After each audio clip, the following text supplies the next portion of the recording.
এই ছেলে, এই এদিকে এসো। আমার ছেলে পলাশকে ডাক দাও।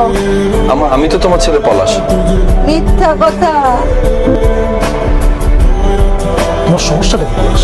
হ্যাঁ, তুমি অফিসে আসো দেরি করে, যাও তাড়াতাড়ি, এরপর অফিসে সারাদিন ঘুমাও। এটা তো কোনো অফিস যেতে পারে না। স্যার বাসা থেকে কল দিছে। হ্যালো। ভাইয়া দেখেন না কতক্ষণ ধরে চেষ্টা করতেছি, আন্টি তো কিছুই খাইতেছে না। কেন আম্মা খাচ্ছ না কেন তুমি? তুমি কে? আমি তোমার ছেলে পলাশ। হ্যাঁ আসতেছি।